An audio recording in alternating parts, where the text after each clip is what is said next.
Hey everyone, Andang here, taking a look at the new zone map coming with update 22, and as we can see, there is a lot of Mirkwood here. Everything to the left of my mouse here is all Mirkwood. It's pretty amazing just how big this forest is. Even this down here is also Mirkwood, because it's the mountains of Mirkwood, so this is a really big area, and super excited to just explore all throughout.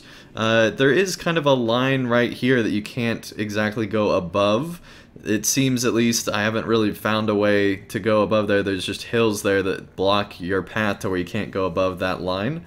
But it would be cool to eventually, explore further up. So anyway, it's still a really big sized area, this Mirkwood area, and a super long path that takes you through the forest from the forest gate all the way to the other side. So you can go the entire length of Mirkwood now in this new update, which is really exciting. So up to the north here, we do have a spider area. It's not too interesting, but just still cool to have a spider area in Mirkwood, and there's webs all over the trees and things like that. Nothing we haven't really seen before in LOTRO. We also have Felgoth, which is the Hall of the Elf King, and then we also have down here a little, basically just elf ruin, along with an even bigger elf ruin, which is Karastilion, which is essentially, I guess, an elf palace. It's probably where some elves used to stay, so it's just this giant palace. I'll show it at the end of this video, but it's a pretty cool place that is pretty different than some of the places we've seen before. There are some similarities, as there are with most of the things now in LOTRO, because we've just gotten so many places, but there's some really cool stuff, so I'll be showing that later on in the video.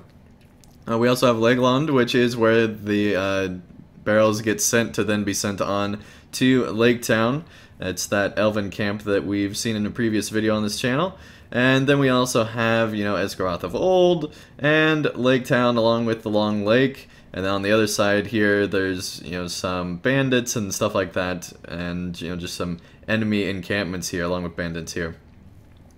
And then to the north, we do have the Dale-lands, but we can't actually go there yet, it seems. There's this wall all around, and then there's a wall on the back side of the forest to where you can't really go in there. So that might be something that's added later, whatever this ruined area is here. I'm not exactly sure what that is. We also have Ravenhill Dale and Erebor. And that finishes out the region. So it's a pretty large area. I'm pretty surprised by just how big it is. Interestingly enough, we also have To the Iron Hills, which might be a future place someday, or To the Fields of Kellendin, which would also be an awesome place to go to at some point in the future. We even have To the Beorning-lands, which is apparently just going to be some other area that they'll be adding in the future. So, as you can tell, this zone does not connect to anything that's currently in LOTRO. It's just off way to the north here, free from anything else that would be nearby, which is kind of strange that it's, way up there off by itself. There's no landscape that can connect to it. Because, while the Great River is listed here, it's actually down here. This is just the label of the river itself. And speaking of the river itself, this is actually part of the new region map that they've released with this update.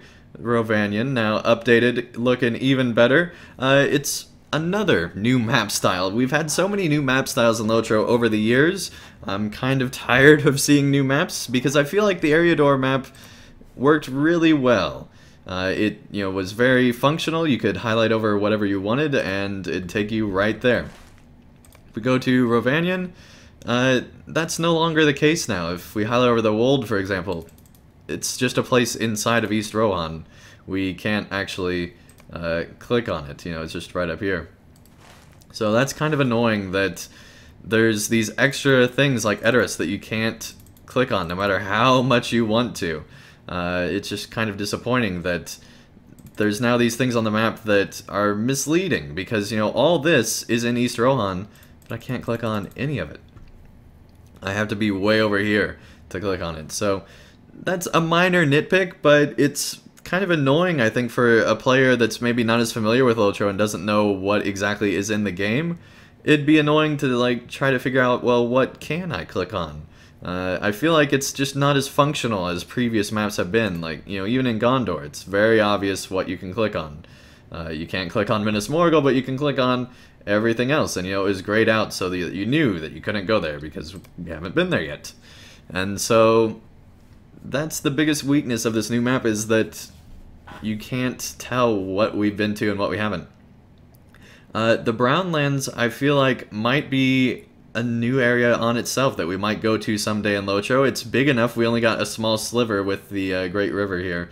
And it would be cool to fully explore the Brownlands. I think that would be just a nice addition to the game. Also, Emyn Muil would be really cool as well.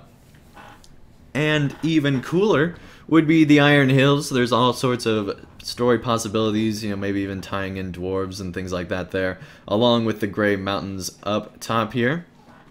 And what I'm super excited for, probably most excited for on this map, is the fact that Gundabad made it onto this map. That is where the goblins of the Misty Mountains reside. That's basically their goblin capital, and it would be awesome to be able to finally go there in a future update to LOTRO. I think that this would be the coolest thing that they could add to the game on this map, at least for me. It's the thing I'm most excited for. I would love to see there, because not only is there a huge history of the past of all sorts of things that have gone on with previous wars, but also we could find out, you know, what's going on there currently and how things have evolved since the fall of Sauron. I think would be really interesting to just explore that entire place. We also have Upper Anduin, Beorning-lands, which I hope we get to go to someday. Finally flesh out that starter Beorning zone a little bit more by, you know, adding extra landscape that we could go explore someday would be really cool. And you could even have all of this in one single update, just this, you know, entire way along the river. I think would be pretty cool. You could also have Gladden Fields at some point, and the Vales of the Anduin, which is where Saruman was trying to figure out, you know, where's the ring? Where did the ring go? He was trying to figure out if the ring was over here, because that was near the last known location. So it would be cool to explore all these lands. I am really excited about this.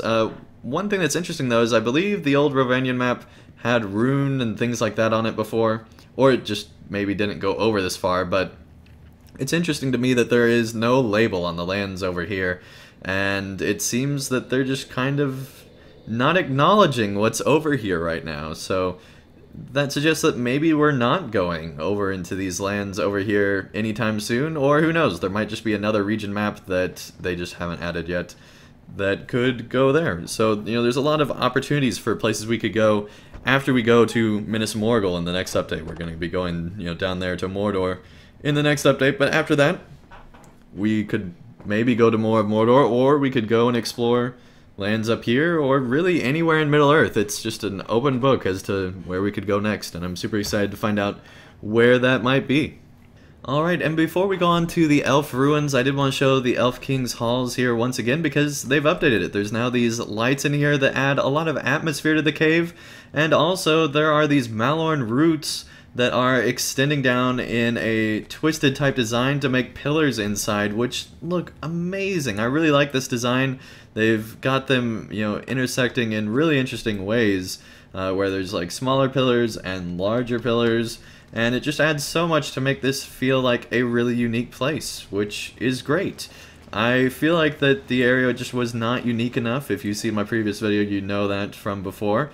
And now it feels like a place of its own. We haven't really seen this type of design in LOTRO before. And it's just interesting how they can add, you know, just a few things, just the roots and the lights, and that transforms this place into feeling like its own unique place, which I think is really nice. And there's even, you know, different colors of lights to give different feels throughout different parts of the halls, which I really like. It adds a nice aesthetic that just breathes life into this cave. It's not just a cave anymore. It's now this interesting network of, you know, roots intertwining with cave stalactites and stalagmites just all together in here. And it creates for a really interesting look. And of course, if we go into the main chamber here, you can see that they might be able to do more work in the ceiling, because I feel like it's a little bit too smooth in areas, but they've just added so much more grandeur type feel, where it feels like it's just a much bigger place now, where there's all this extra room, and you know, the lights really draw your attention up top. And it just makes for a much better lit cave that's not as dark and dreary as it was before, but just feels like a place that elves actually would want to live in, which is a big step up from how it was before. Of course, we still have Thranduil up here, looking a lot like Legolas, and if we make our way around here, we can go back to the garden areas, which I also wanted to showcase because they've done some updating there as well. So if we take a look back here, it's another big open hall with the lights that draw your attention up above, with, you know, the huge gaping hole as well, and just crystals coming in, and it's very similar, but they've added in these pillars to just make it all tie in and feel much more alive inside here. So I'm really liking the new look of the Elf King's Halls. I feel like they did a great job with it. You know, there could still be more interesting things. The barrel room is pretty much exactly the same, for example. You know, they might still have more updating and, you know, more things that they're going to be adding into this place to make it more fleshed out and just feeling even more unique. But right now, I am really enjoying this. It's, you know, a place I could see questing and still be interested through my entire journey in the Elf King's Halls. So with that, let's go to some creepy haunted elf ruins. So let's go and do that right now. And here we are high above Mirkwood in these elf ruins, and they look pretty awesome. It's just this creepy haunted place filled to the brim with all sorts of weird and creepy spirits. And we've got these just really long buildings all over the place, and of course a giant like castle type area in the back. This was a height of elven civilization at one point, and it's just really cool to see just how detailed this place really is. It just goes off in several different directions, and it's just one massive place. It's probably one of the largest ruins in LOTRO. I really haven't seen one quite this big before. It's really, really massive. So this is a pretty cool just ruined city that we can see here in the new Mirkwood area that's coming with update 22. Let me know in the comments down below what you think of the updated Elf King's Halls, this updated area, and also let me know what you think of the new map here, and more importantly, in my opinion at least, what you think we'll be going to and seeing in the future. I mean, there's even Roscabel on this map. It just looks super cool. Let me know what you're most excited for. Thank you everyone so much for watching. If you enjoyed this video, be sure to leave a like down below, and I'll see you again real soon for more of Update 22.